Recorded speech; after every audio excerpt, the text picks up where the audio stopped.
আমি অমিত আছি তোমাদের সঙ্গে, আর তোমরা শুনছো ভৌতিক কথা। কিছু অনুভূতি এমন যা তোমাদেরও হতে পারে।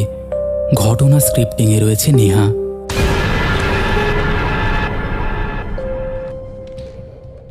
Welcome back. কেমন আছো বন্ধুরা?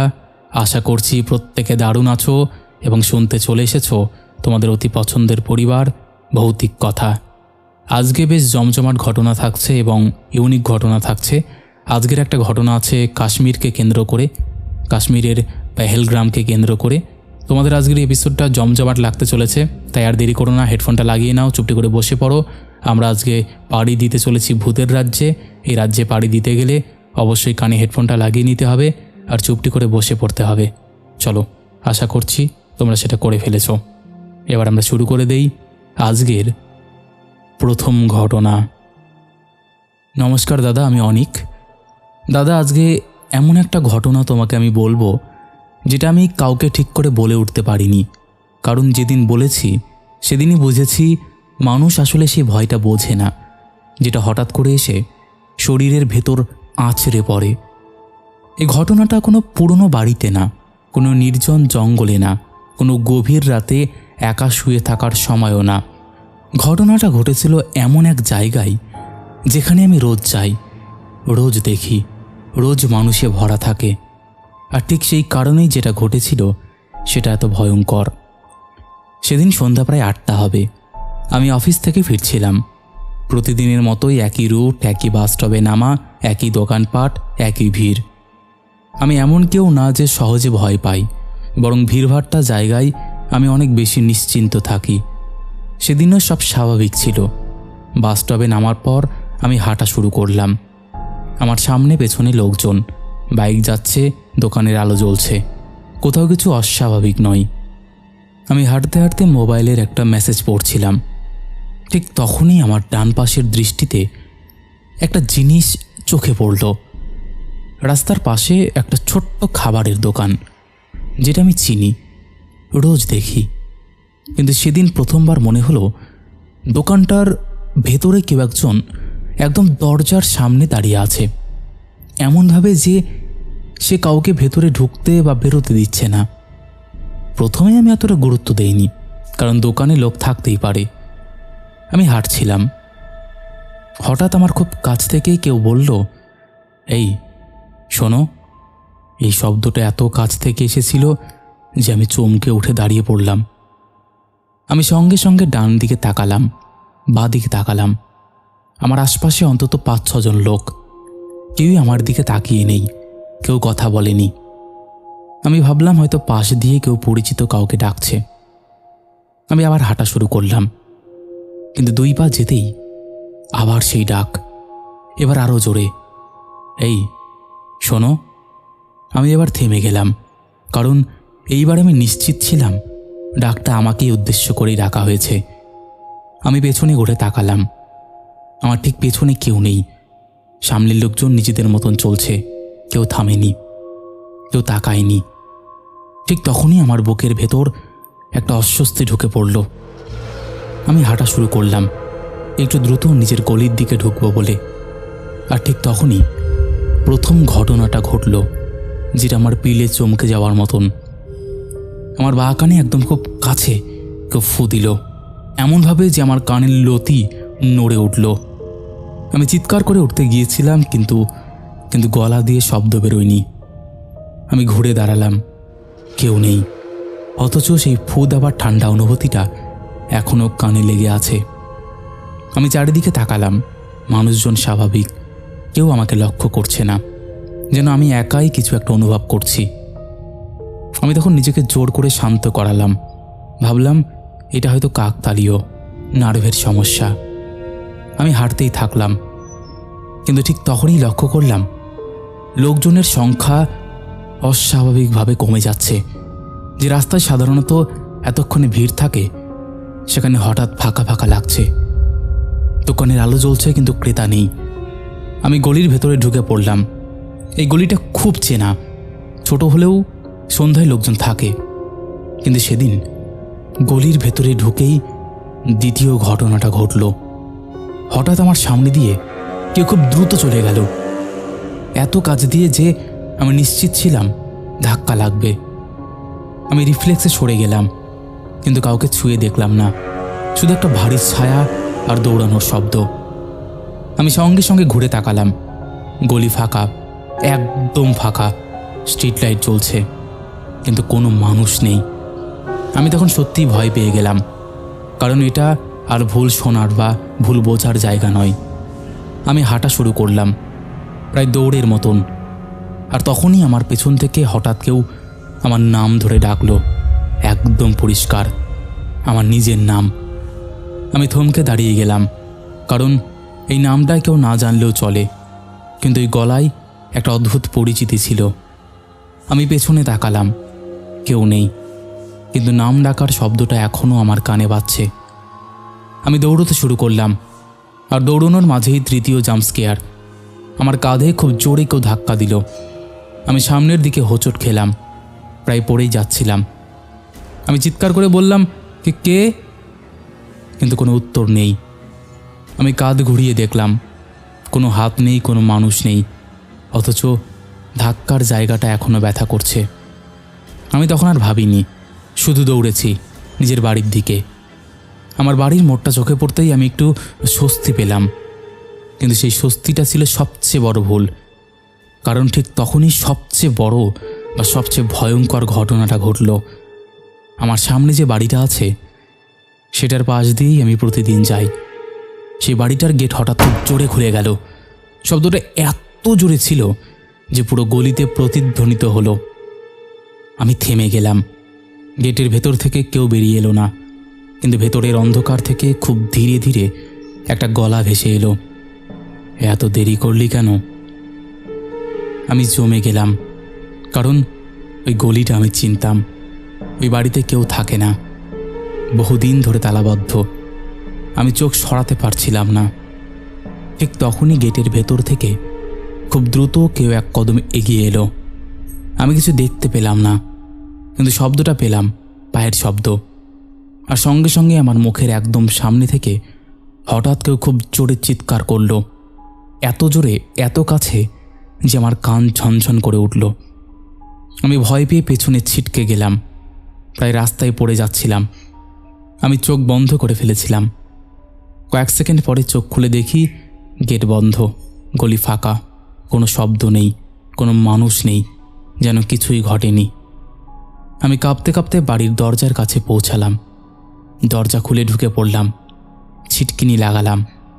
তখনও আমার বুক ধরফর করছে। আমি ভাবছিলাম সব শেষ, আমি নিরাপদ। ঠিক তখনই ঘটল শেষ ঘটনা, যেটা আমাকে একদম নাড়িয়ে দিয়েছিল। আমার ঠিক পেছন থেকে, ঘরের ভেতর থেকেই খুব শান্ত গলায় কেউ বলল, এবার আর পালাবি না। আমি ঘুরে দাঁড়াতে পারিনি, কারণ আমার শরীর এখন আর কথা শুনছিল না। আমি শুধু জানি ওই রাতের পর থেকে আমি সেই রাস্তা বদলে ফেলেছি। আর আজও ভিড়ের মধ্যে হাঁটতে হাঁটতে হঠাৎ কেউ খুব কাছে এসে ডাকলে আমার শরীর কেঁপে ওঠে। যদিও এরপর আমার সাথে আর কোনো ঘটনা ঘটেনি। আশা করছি অমিতদা, এই ঘটনাটা তোমার ভালো লাগবে। যদি ভালো লেগে থাকে অবশ্যই ভৌতিক কথা পরিবারে পড়ে শুনিও। অপেক্ষায় থাকবো। ভালো থেকো, সুস্থ থেকো। বন্ধুরা, এই ছিল আমাদের প্রথম ঘটনা। এইরকম ভিড়ভাট্টার রাস্তার মধ্যেও যে এরকম ঘটনা ঘটতে পারে সেগুলো ভাবাই যায় না। ভাবতে পারছো? মানে কি অদ্ভুত একটা বিষয়। এরকম ঘটনা খুব কম আসে, কারণ আমরা সচরাচর শুনে থাকি যে ফাঁকা জায়গা, জঙ্গল, শুনশান গলি, এইরকম জায়গায় ভৌতিক ঘটনাগুলো ঘটে, কিন্তু এটা একদম প্রকাশ্যে রাস্তায় ঘটছে। যাই হোক, এই ছিল ঘটনা। তোমাদের ভালো লেগেছে আমি জানি। এবার আমরা চলে যাব কাশ্মীরের ঘটনাতে। কাশ্মীরের পেহেলগ্রামে ঘটেছিল। ঘটনাটা খুব ভয়ঙ্কর এবং অদ্ভুত লাগতে চলেছে। ঘটনাটা পাঠিয়েছে আমাকে সৈকত লিখছে, এই ঘটনাটা 1995 সালের। তখন মোবাইল ফোন ছিল না, গুগল ম্যাপ ছিল না, আর পাহাড় বা জঙ্গলের গল্প মানেই ছিল মুখে মুখে শোনা কিছু কাহিনী, যেগুলো আমরা শহর থেকে আসা ছেলেরা খুব সহজেই কুসংস্কার বলে উড়িয়ে দিতাম। এই ঘটনাটা মোট 3 জনকে নিয়ে, আমি, আমার বন্ধু অরুণ আর স্বামীর। আমরা তখন কলেজ শেষ করে বেরিয়েছি। হাতে সময়, মাথায় অ্যাডভেঞ্চারের নেশা আর বুক ভরা আত্মবিশ্বাস নিয়ে যে পৃথিবীতে এমন কিছু নেই যেটা আমরা সামলাতে পারবো না। কাশ্মীর যাওয়ার প্ল্যানটা হঠাৎ করেই হয়েছিল। পেহেলগ্রাম তখনও এত টুরিস্টে ভরা নয়, প্রকৃতি ছিল কাঁচা, অপরিষ্কার, সুন্দর। আর ঠিক সেই কারণেই আমরা ঠিক করেছিলাম মূল পেহেলগ্রাম ছেড়ে একটু গভীরের দিকে ক্যাম্প করব, যেখানে লোকজন কম যায়। স্থানীয় একজন গাইড আমাদের জায়গাটা দেখিয়ে দিয়েছিল, কিন্তু দেখিয়ে দেওয়ার সময়ই সে একটা কথা বলেছিল যেটা আমরা তখন গুরুত্ব দেইনি। সে বলেছিল সূর্য ডোবার পর ওই জঙ্গলের দিকটায় যেন না থাকি, কারণ ওই দিকটা ভালো না। আমরা হেসে উড়িয়ে দিয়েছিলাম, ভেবেছিলাম পাহাড়ি লোকেরা এমনি ভয় পায়। দুপুরের দিকে আমরা জঙ্গলের ধারে পৌঁছালাম। জায়গাটা সত্যিই অসাধারণ। সামনে পাহাড়, পাশ দিয়ে সরু নদী, আর ঠিক পেছনে ঘন জঙ্গল। আমরা টেন্ট খাটালাম, শুকনো কাঠ জোগাড় করলাম, সন্ধ্যের আগেই সব গুছিয়ে ফেললাম। তখনও পরিবেশে কোনো অস্বাভাবিকতা ছিল না। পাখির ডাক, পাতার মর্মর, দূরে নদীর শব্দ, সব মিলিয়ে একটা জীবন্ত জায়গা। সূর্য ডোবার পর ঠান্ডা বাড়ল। আমরা আগুন জ্বালালাম। আগুনের আলোয় চারপাশটা কেমন নাচতে লাগলো। আমরা গল্প করতে লাগলাম, হাসাহাসি, পুরনো কলেজের কথা, ভবিষ্যতের প্ল্যান। ঠিক তখনই প্রথম অদ্ভুত জিনিসটা ঘটে, খুব হালকা করে। এমন কিছু যেটা পরে মনে করলে বুঝি সেটা একটা বিতর্ক সংকেত ছিল। হঠাৎ করেই ঝিঝি পোকার ডাক বন্ধ হয়ে গেল, একদম বন্ধ। এমন না যে ধীরে ধীরে কমল, বরং যেন একটা সুইচ অফ করে দিল। আমি কথা থামিয়ে চারিদিকে তাকালাম, তো অরুণও থেমে গেল। স্বামীর বলল, শুনছিস? আমরা সবাই চুপ করে দাঁড়িয়ে রইলাম। চারপাশে নিস্তব্ধতা, আগুনের কাঠ পোড়ার শব্দ ছাড়া আর কিচ্ছু নেই। এমন নিস্তব্ধতা আমি আগে কখনো অনুভব করিনি। পাহাড়ে রাত নামলে শব্দ কমে ঠিকই, কিন্তু একেবারে এমন শূন্যতা না। আমরা বিষয়টা এড়িয়ে আবার কথা শুরু করলাম, নিজেদের বোঝালাম এটা স্বাভাবিক। কিন্তু তখনই আর একটা অস্বস্তিকর অনুভূতি শুরু হলো। আগুনের সামনে বসে থাকতে থাকতে বারবার মনে হচ্ছিল টেন্টের ঠিক পেছনে কেউ দাঁড়িয়ে আছে। এমন না যে শব্দ পাচ্ছি, বরং সেই অনুভূতি যেটা হয় যখন কেউ খুব কাছে দাঁড়িয়ে থাকে। আমি একবার পেছনে ঘুরে তাকালাম, কিছুই নেই, শুধু টেন্টের সাদা কাপড়টা আগুনের আলোয় হালকা নড়ছে। বাতাসও তেমন নেই। আমরা আবার নিজেদের মধ্যে কথা বলায় মন দিলাম। রাত বাড়তে লাগলো, আগুনটা একটু ম্লান হয়ে আসছিল। আমরা কাঠ যোগ করলাম।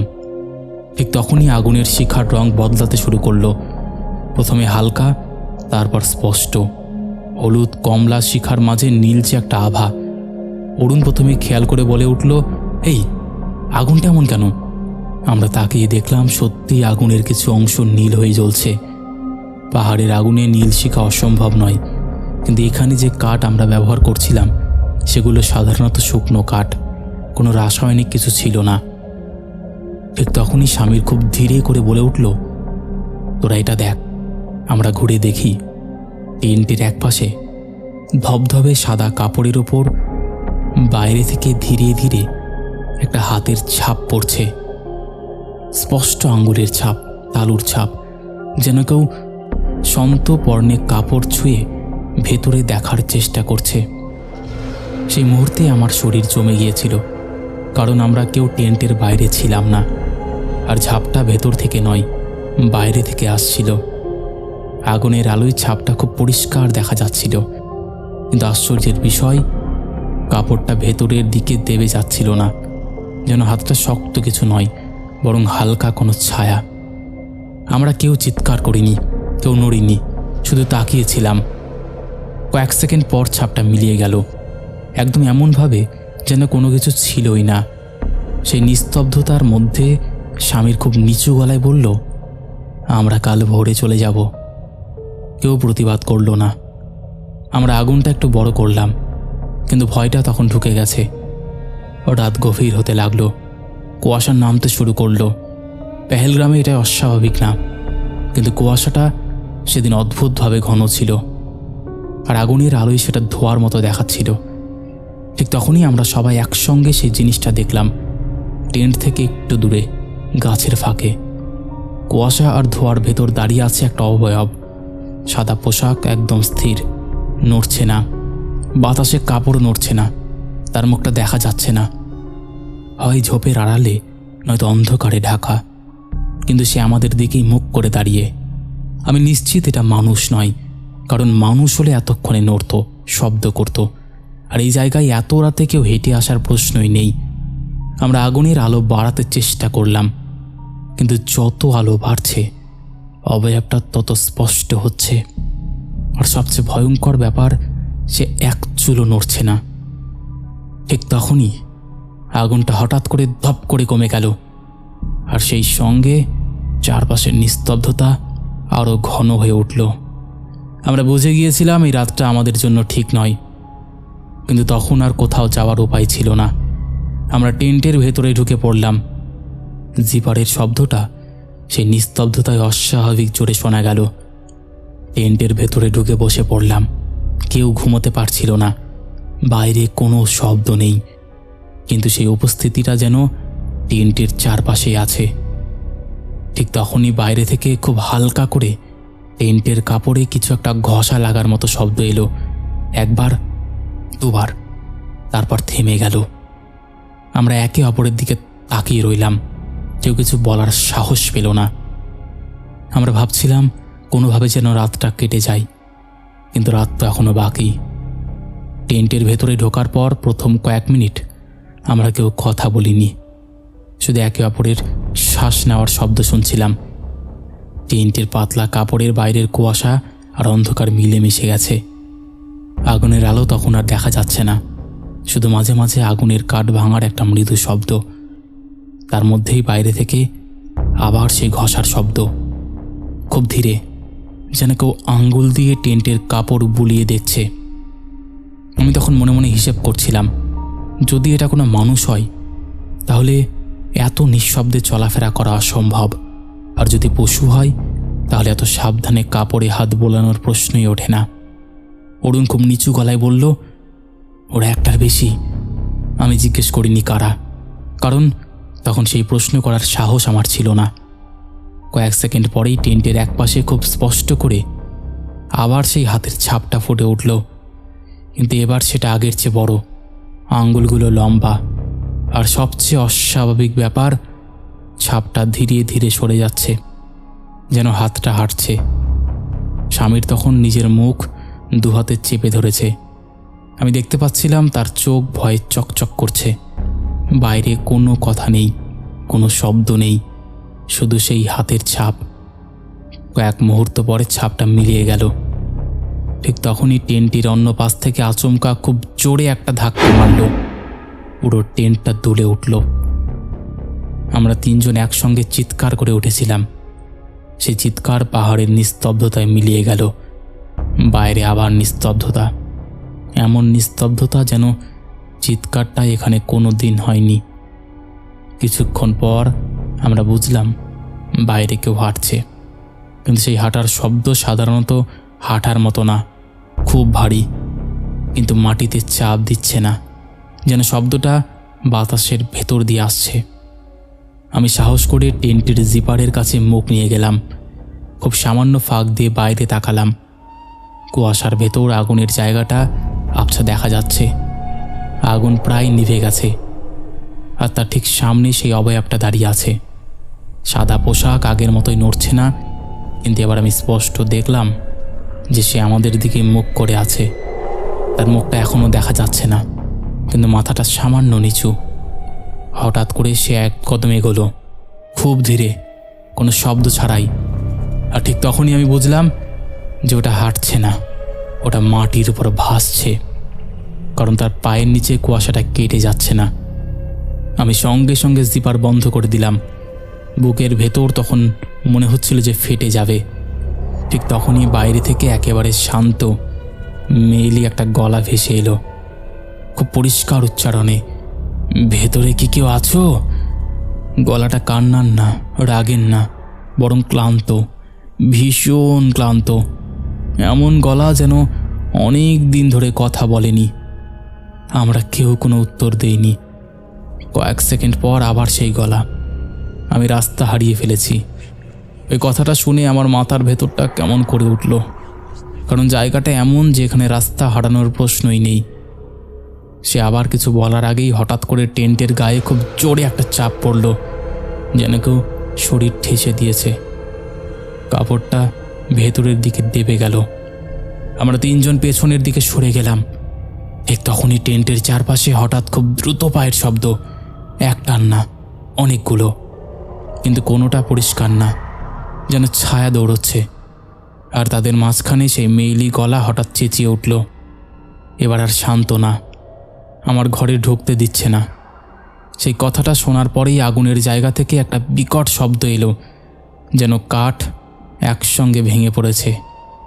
আমরা বুঝলাম আগুন পুরো নিভে গেছে। চারপাশে তখন শুধু অন্ধকার আর সেই শব্দগুলো। হঠাৎ করেই সব থেমে গেল, একদম সব।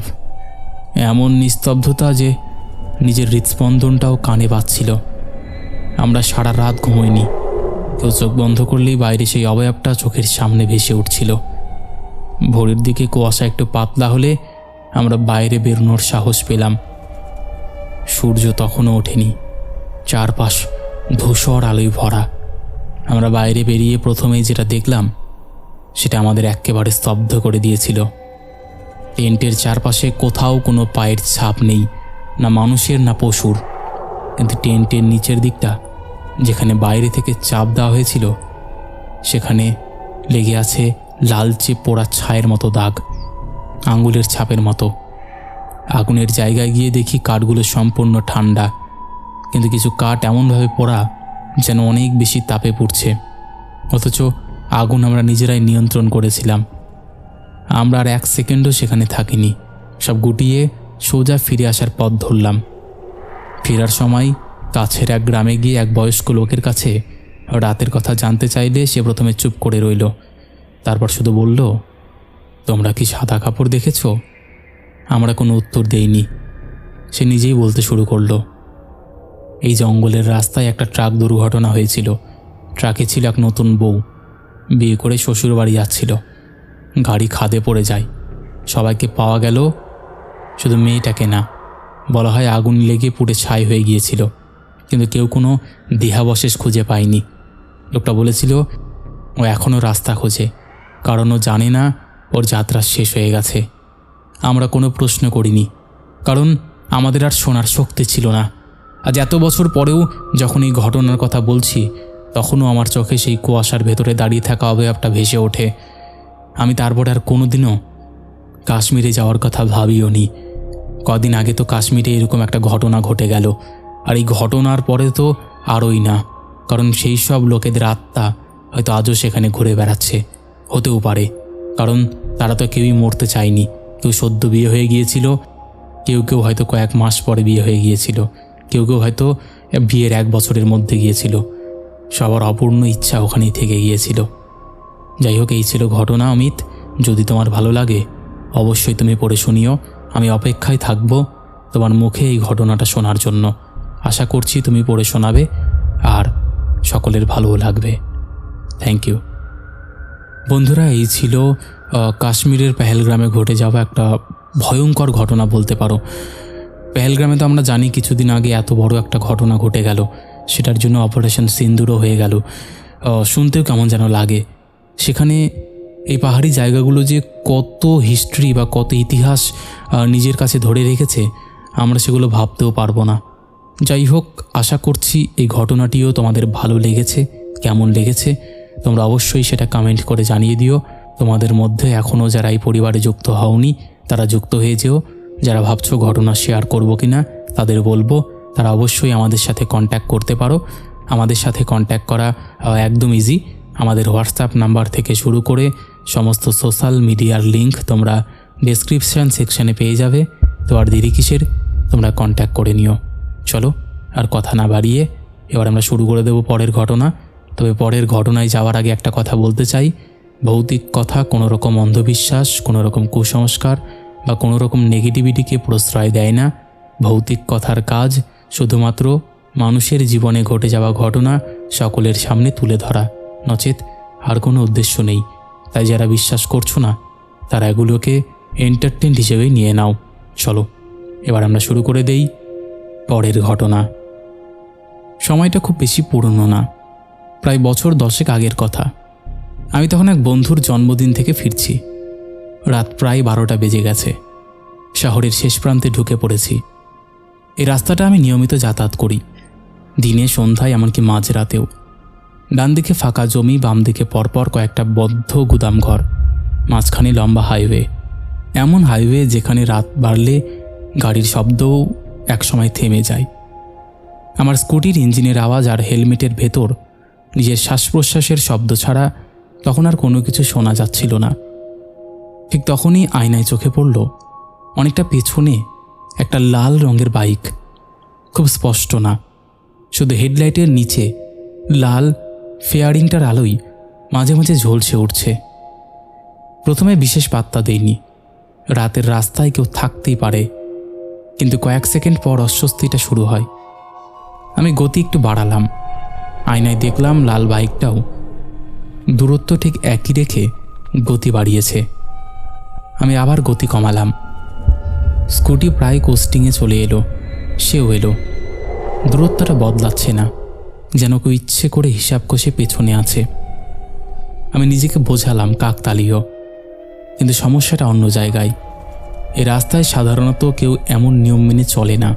কেউ ওভারটেক করে, কেউ হর্ন দেয়, কেউ দূরে থাকে, কিন্তু এই বাইকটা যেন আমার ছায়া। 5 মিনিট এমন চলার পর আমার স্কুটির ইঞ্জিন হঠাৎ একটু কেঁপে উঠল, খুব সামান্য। আমি প্রথমে গুরুত্ব দেইনি, কিন্তু আবার কাঁপল। তারপর স্পিডোমিটারের আলো 1 সেকেন্ডের জন্য নিভে আবার জ্বলে উঠল। বুকের ভেতর অকারণ একটা ধাক্কা লাগলো। স্কুটি নিয়মিত সার্ভিস হয়, এমন হওয়ার কথা না। ঠিক তখনই পেছনের হেডলাইটটা একটু কাছে চলে এলো। আমি স্পষ্ট বুঝলাম সে আর আগের দূরত্বে নেই, খুব ধীরে ধীরে এগোচ্ছে। কোনো হর্ন নেই, কোনো ইঞ্জিনের জোরালো শব্দ নেই, শুধু উপস্থিতি। আমি ঠিক করলাম পেট্রোল পাম্পে যাব। সামনে একটা 24 ঘন্টার ট্যাম্প আছে, জানি ওখানে আলো থাকবে, মানুষ থাকবে। স্কুটি ঘুরিয়ে ঢুকলাম। পাম্পে ঢুকতেই বুকের ভেতর জমে থাকার চাপটা একটু ঢিলে হলো। আমি স্কুটি থামালাম, হেলমেট খুললাম। তখনই লাল বাইকটা ঢুকলো, খুব কাছ দিয়ে পাশ কাটিয়ে এলো। আমি স্বস্তির নিঃশ্বাস ফেললাম, কারণ সে একবারও আমার দিকে তাকালো না। একদম সোজা, মুখ ঘোরালো না, মাথা নড়ালো না, যেন কোনো অস্বস্তিই নেই। বাইকটা বেরিয়ে এলো। হেডলাইট ধীরে ধীরে অন্ধকারে মিলিয়ে গেল। আমি পাম্পের লোকটাকে জিজ্ঞেস করলাম, এইমাত্র যে লাল বাইকটা গেল দেখলেন? লোকটা অদ্ভুতভাবে তাকালো, বলল, কোনো বাইক? আমি হেসে বললাম, এই যে গেল একটু আগে। সে চারপাশে তাকিয়ে বলল, দাদা, আপনি ঢোকার পর কেউ আসেনি। আমি আর কথা বাড়ালাম না, ভাবলাম হয়তো সে খেয়াল করেনি। আমি আবার রওনা হলাম। পাম্প থেকে বেরোনোর পর মাত্র 5 মিনিট। রাস্তা আগের চেয়েও ফাঁকা। ঠিক তখনই স্কুটির হেডলাইট হালকা ফ্লিকার করল। একবার, দুবার। ইঞ্জিনের আওয়াজ যেন একটু ভারী হয়ে গেল। আমি আয়নায় তাকালাম। বুকের ভেতরটা হঠাৎ ঠান্ডা হয়ে গেল। সেই একই লাল বাইক, একই দূরত্বে, অথচ সে তো আমাকে ওভারটেক করে অন্য দূরে চলে গিয়েছিল। এ জায়গায় ঘুরে ফিরে আসার কোনো রাস্তা নেই, কোনো ইউটার্ন নেই, কোনো শর্টকাট নেই। আমার হাতের তালু ঘেমে গেল। আমি নিজেকে বললাম হয়তো আরেকটা লাল বাইক, কিন্তু না। হেডলাইটের প্যাটার্ন একই, সামনের ফোয়ারিংয়ের একটা ছোট্ট স্ক্র্যাচ পর্যন্ত একই জায়গায়। হঠাৎ স্কুটির ইঞ্জিন এক ঝটকায় বন্ধ হয়ে গেল। পুরো হাইওয়েতে নিস্তব্ধতা। আমি ব্রেক কষে দাঁড়ালাম। চারপাশে কোনো আলো নেই, শুধু পেছনের সেই বাইকের হেডলাইট। সে থামল না, আস্তে আস্তে এগোতে লাগলো। আমি স্টার্ট নিতে চেষ্টা করলাম, কিচ্ছু হলো না। ঠিক তখনই একটা অদ্ভুত ব্যাপার ঘটল। আমার কানে যেন কোনো নিঃশ্বাসের শব্দ এলো, কিন্তু সামনে বা পেছনে না, একদম কানের পাশে। আমি হেলমেট পরা, তবু স্পষ্ট উস্কো নিঃশ্বাস। আমি ঘাড় ঘোরাতেই আমার নিজের আয়নায় আমি কাউকে দেখলাম বসে আছে। আমার স্কুটি পেছনের সিটে, কোনো শব্দ ছাড়াই। তার হাত আমার কাঁধে রাখা, হাতটা বরফের মতো ঠান্ডা, আর আয়নায় দেখা মুখটা সেটা হেলমেটের ভেতর নয়, একেবারে খোলা। চোখ নেই, শুধু গর্ত, আর মুখটা এমনভাবে খোলা যে সে কিছু বলতে চাইছে, কিন্তু শব্দ বেরোচ্ছে না। আমি চিৎকার করতে গিয়েও পারলাম না, গলা দিয়ে আওয়াজ বেরোলো না। ঠিক তখনই স্কুটি নিজে নিজেই স্টার্ট নিল, ইঞ্জিন গর্জে উঠল। আমার হাত নড়ার আগেই স্কুটি ছুটে চলল। পেছনের লাল বাইকটা মিলিয়ে গেল। আয়নায় তাকাতেই পেছনের সিট ফাঁকা, যেন কিছুই হয়নি। আমি জানি না সেদিন কিভাবে বাড়ি পৌঁছেছিলাম।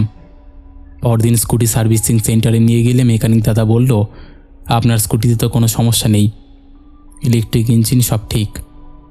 তাহলে আমার সাথে সেই রাতে যেগুলো ঘটলো সেগুলো কেন ঘটলো? আমি আজও সেই রাতের কথা ভাবলে আমার শরীরটা শিউরে ওঠে। আজও আমি রাতের বেলা একা আসলে সেই আয়নায় তাকাতে ভয় পাই। জানি না এই ঘটনাটা তোমার কেমন লাগবে। যদি ভালো লেগে থাকে তাহলে অবশ্যই পড়ে শুনিও। আমি অপেক্ষায় থাকবো তোমার গলায় এই ঘটনাটা শোনার জন্য। ভালো থেকো, সুস্থ থেকো। তো বন্ধুরা, এই ছিল আমাদের আজকের জমজমাট একটি এপিসোড। আশা করছি তোমাদের দারুণ লেগেছে। কেমন লেগেছে তোমরা জানিও। চলো আর কথা না বাড়িয়ে আমরা একদম শুরু করে দেব আজকের শাউট আউট পর্ব। শেষের এপিসোডে ফার্স্ট কমেন্ট করেছে অঞ্জলি মণ্ডল, সেকেন্ড কমেন্ট করেছে প্রশান্ত মোদক, থার্ড কমেন্ট করেছে সঙ্গীতা মজুমদার। তিনজনই লাভ লাভ রিয়াক্ট দিয়েছে। তারপরে কমেন্ট করেছে শান্তনু ভট্টাচার্য, পাপড়ি দোলা, SK ইসমালি, কবিতা সরকার, রত্না রয়, লক্ষ্মণ সর্দার, কার্তিক মণ্ডল। তারপরে কমেন্ট করেছে শামিমা রারি, বাবর SK, সোমা দাস, রনি মণ্ডল, অভিজিৎ, দীপ মণ্ডল, SK আরাফুল হোসেন, মন্দিরা দাস লিখেছে, হাই দাদা কেমন আছো? ভালো আছি, তুমি কেমন আছো? তারপরে কমেন্ট করেছে সুমন্ত দাস, লিখেছে স্বর্ণাভ নামটা বলো। হ্যালো স্বর্ণাভ। তারপরে কমেন্ট করেছে তন্নি হালদার, লিখেছে ভয়ের কোনো নাম বা পরিণাম হয় না, ঘটে কেবল নানা রূপের বহিঃপ্রকাশ। একদম ঠিক বলেছ। তারপরে কমেন্ট করেছে অসিতা রয়, লিখেছে প্রিয় অমিতদা কেমন আছো? আজকের দিন আমার জন্য খুব স্পেশাল এবং শুভ ছিল। কেন শুভ অ্যান্ড স্পেশাল আজকের দিনটা আমার কাছে, সেটা তোমাকে নেক্সট মেলে জানাবো। আর যখন তুমি বললে তোমার এই বছরটা খারাপ কাটছে, শুনে আমার নিজের খুব খারাপ লাগলো। কেন গো? তুমি চাইলে শেয়ার করতে পারো। আমরা ভৌতিক কথাতে সবাই তো তোমার পরিবারের মতন। বলবো একসময় বলবো। তারপরে কমেন্ট করেছে সোমা বেরা, নিবেদিতা হালদার, উত্তম দাস, চুমকি ঘোষ, সুদীপ, আলফাজ মণ্ডল। লিখেছে দাদা আমার ভাইয়ের নামটা একবার বলো। ওর নাম আলফাজ। হ্যালো আলফাজ। তারপরে কমেন্ট করেছে সুদীপ, ওরাউন্ড ব্লগস, অন্তিম স্যাড মোমেন্ট, ভাইজান প্রেমিক। লিখেছে দাদা নামটা নেবেন, আমি বসিরহাট থেকে দেখছি, তোমার নামই তো নেই গো। তারপরে কমেন্ট করেছে সোনাই মণ্ডল, কৃষ্ণেন্দু কামেলিয়া, অসীম দাস, ডিজে ভ্লগার অনিশ, পায়েল বিজয়, সুদীপ মান্না, হেমন্ত, ধনঞ্জয় দাস, শান্তনু মিস্ত্রি, বাসন্তী মণ্ডল, গীতা গোস্বামী, মধু। লিখেছে ওয়াও দাদা নাইস, ঘটনাটা শুনলে ভালো লাগলো, background music too good, thank you. তারপরে কমেন্ট করেছে প্রিয়া সিং, সুদীপ, সমীর সরকার, বিশ্বজিৎ সর্দার, জবা দেবী, উত্তম দাস, মুসলিমা খাতুন, অমিতা ঠাকুর, মলয় চক্রবর্তী, কার্তিক মণ্ডল, শিহাব শাফিরউদ্দিন, আদিবা মিম। লিখেছে ঘটনা তিনটি খুব ভয়ঙ্কর ছিল, খুব ভালো লাগলো, বাংলাদেশ ঢাকা থেকে শুনছি, থ্যাংক ইউ। তারপরে কমেন্ট করেছে সুমিত ঘোষ, রোহিত সান্ত্রা, সুশান্ত সাহা, কার্তিক ঘোষ, সোনাম দাস, রিঙ্কু রয়, মানসী ব্যানার্জি, নন্দিনী রয়। এইরকম আরও অসংখ্য প্রিয় মানুষেরা আমাদের শেষের এপিসোডে কমেন্ট করেছে, যাদের কমেন্ট আমি আর চাইলেও পড়তে পারছি না। তো আজকের মতন এখানেই শেষ করছি। আবার দেখা হবে নতুন কোনো ঘটনা নিয়ে।